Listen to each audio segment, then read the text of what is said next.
Hey everyone, it's Fitz with your daily delivery. Hope you had a great weekend. Aside from your Cats beating the Jayhawks, or maybe your Jayhawks lost, I get all kinds of viewers. It was a very entertaining and stressful game at the Bill. Cats came out on top 29-27, and some of the preseason talk around this K-State team was it's got an easy schedule. And I don't know that that was ever true, but now that we've seen the Big 12, we're halfway through the Big 12 schedule or more. Everything we thought we knew about this conference was wrong. And I'm going to talk about today that Kansas State is ending up playing an incredibly difficult schedule compared to other Big 12 programs, and I'll spell it out in a moment. First, remind you to please subscribe to this YouTube channel, hit the thumbs up, leave the comments. Thank you so very much for your ongoing support as we motor towards 15K and the channel continues to grow. You guys are the best. Kansas State is taking road games this year to a number of interesting places. Houston on Saturday. That'll be kind of fun. It's different. But the real challenge has been the fact that Kansas State had to go to BYU. Now, at the start of the season, we all thought BYU wasn't going to be very good. And in fact, a lot of people picked them for last. Well, they're unbeaten. They're the best team in the conference as of right now. And they mauled Kansas State about a month ago in Provo. It was brutal. And I'm telling you what, that's a good football team.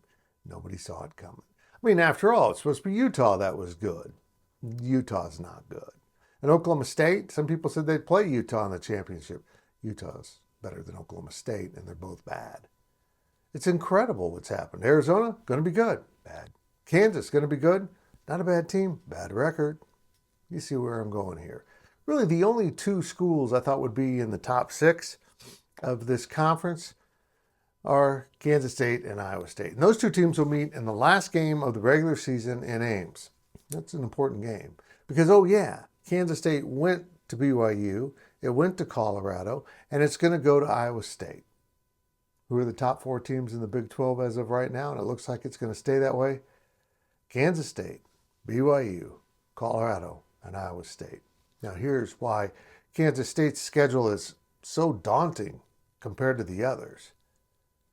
Kansas State not only plays all 3 of those schools on the road, it plays 3 of those schools. It plays everyone else. You know who BYU plays from the top 4 schools that are in this conference this season? Kansas State. You know who Colorado plays from the top 4 teams in this conference so far this season? Kansas State. And you know who Iowa State plays from the top 4 schools in this conference at this point? Kansas State. They don't play each other than playing Kansas State. Kansas State's taking the brunt of this, and they're showing out to be pretty good. K-State is 4 wins away from playing for a Big 12 championship, probably against BYU, but as we saw Saturday at the Bill, you can't take anything for granted. Even the teams with bad records can be pretty talented in this conference. They should win at Houston, let's be honest. If they don't, what all is this talk about? And then they come home to play Arizona State and Cincinnati. 2 teams we thought were going to be awful at the start of the season, and they're not. They're solidly in the middle of this conference, the upper middle of this conference. In fact, they might be 2 of the best teams below the 4 I've mentioned. So wow, that schedule did get harder as we actually played football. And then, of course, you go to Iowa State, and Farmageddon is always a fun way to end a season. It's been a rocky road for K-State, a tough road, an uphill road, and most of the hard lifting has been done and will be done on the road. K-State survives and makes it to Arlington. They have run the Big 12 gauntlet and proven to be worthy. Now they got to be worthy and go out and prove it.